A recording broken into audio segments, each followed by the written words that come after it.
Josh, first of all, a very warm welcome to the New Saints. You were born in London in the shadow of Upton Park, but as a young boy you didn't support any particular football team. No, I didn't. No, I'm obviously grew up very close by to Upton Park, where West Ham previously were. Now they're at Stratford.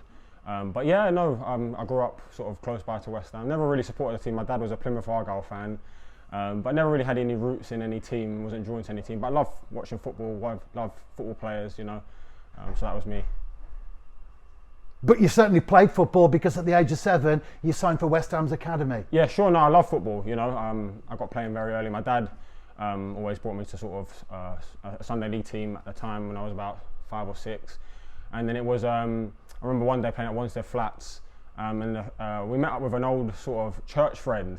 And we were driving past on this one-way street. She was going the wrong way. My dad got out of the car and recognised an old friend. And her son was playing football at the time on the flats.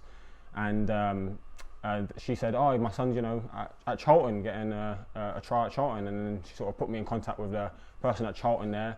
And then a few more scouts came, and then all of a sudden West Ham were there, and I ended up there. It's amazing how those coincidences and things just happen, take you to a particular place. Well, you were at West Ham for about 14 years, and while you were there, you came across Anthony Limbrick, our head coach here at the New Saints. Yeah, that's right. Yeah, I was there for from 7 all the way to 21. But in the sort of the latter years, Anthony came in. I think he was one of the sort of the 15s coach at the time. I did a few bits with him, like individual bits, sort of during the off season and during the pre-season there. So I got to build a good relationship with the gaffer. And you never made the first team at West Ham, but you were on the bench a couple of times in the English Premier League. Yeah, so in my second to last season there was under David Moyes at the time. I was introduced to sort of the first team, training with him regularly, and sort of at the latter end of the season got to sit on the bench, which was a good experience. Obviously in the Premier League it was against Southampton and Chelsea. I never really felt an atmosphere like that being on the bench there, but it was a great experience for me. And what were some of your highlights at West Ham? Obviously being on the bench in the Premier League as a young player. Yeah, I think some of the biggest highlights were really, you know, playing with world-class players throughout the years. Obviously the likes of like Mark Noble, Mikel Antonio was there, Declan Rice. I played with him for a few years, sort of in the younger age groups as well. So just playing with like world-class, you know, top league professionals was a standout for me. And one of the things we talk about is a development stage in terms of young players. You went on loan to Dagenham and Redbridge and also Gillingham. Looking back, how important were those moves in terms of your development? Yeah, no, they were big. I think for young players, especially trying to get into sort of into football, play them in the men's game, it's important to go out on loan. For me, it was great. I was in League 2 at Dagenham and League 1 at Gillingham, but they were great experiences playing men's football. You can't really replicate that in the younger age groups. So it's always important for young players to go out and get experience, which helped me massively. Really developed as a player, turned into a man almost, playing in those leagues. So they were good experiences for me. And then you left West Ham United, up the M1, across the M6, you signed for Coventry City. That's right, yeah, sort of up the M1, I think it's the M42 to Coventry there. But yeah, I spent my last 3 years there. It was a good experience playing in League 1. I didn't really get many games there because I was injured for most of the season, and the season was curtailed because of the coronavirus pandemic. But the second season was great. Played a few games in the Championship, which was good level. You could obviously loads of proper Premier League almost players in the Championship, so it was a good experience for me playing there for the last sort of 3 years. And still a young player there. How did you cope with that step up from the likes of Gillingham and Dagenham that we've just mentioned into actually the English Championship? Yeah, I think there's a massive step. I think from League 2 to League 1, it's a step up. Don't get me wrong, but for the Championship, you know, you're playing against top international players that, you know, Premier League quality players in the Championship. So you come like the likes of Norwich, we played Brentford. You know, these are great teams, and they went on to go and get promoted. So it's a big step up. The quality of football was really sharp, and once again, it was a great experience for me. And then you moved to South Wales and Newport County, still in the Football League? That's right, yeah, there was a good experience there as well. Wasn't really getting much game time at Coventry in the last year, so I decided to go over to Newport. It was a great time. Obviously got to understand a bit of the Welsh lingo, and it was a great time. So that's kind of why I'm here now.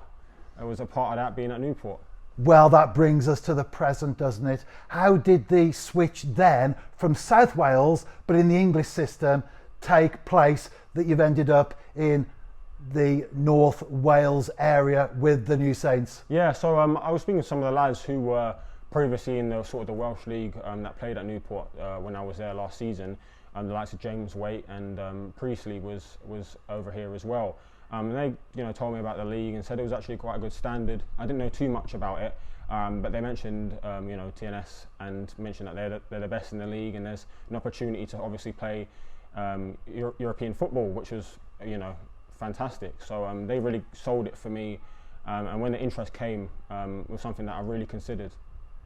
Well, you've mentioned the European football. How much of a pull was that in particular to get you to sign for TNS as opposed to another club perhaps in the English Football League? Yeah, sure. I mean, yeah, it's a massive part of it, I guess. I mean, who wouldn't want to play European football? Champions League qualifiers, that's something that you can, tell my grandkids one day, I've played in the Champions League qualifiers. And who knows, we'll do well and go on to sort of, whether it be that Champions League, that Europa League or the Conference League, that's the aim, to sort of push on to the group stages of one of those competitions. So it was a massive pull for me to come here. And you are a defender. What can the fans expect to see from you on the pitch? Yeah, you know what, the team plays some fantastic football. They really do try and pass out the back, and hopefully I can add that element to it of stepping into the pitch, playing out for back, starting attacks from the back, ball playing centre back. I like to put a tackle in as well, don't get me wrong. But love playing, stepping out and trying to play that exciting football, starting from the back end of the half. And Josh, away from the game, what do you like to do? There's a few things. I love hobbies. I love other sports. I play a lot of golf, sort of a bit of cricket from time here and there, and like my bike rides as well. I'm also a strong Christian as well, so I love spending time going to church. And we have a fellowship group called the F3, which is a bunch of football players that we all sort of hang out on a Fridays in a Zoom call and have Bible studies and just get to sort of speak about our experiences in football as Christians. So that's what I love to do.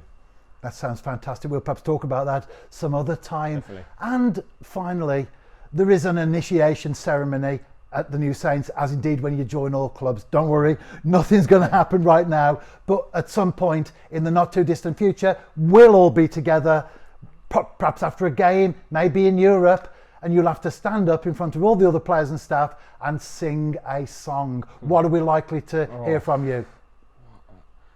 To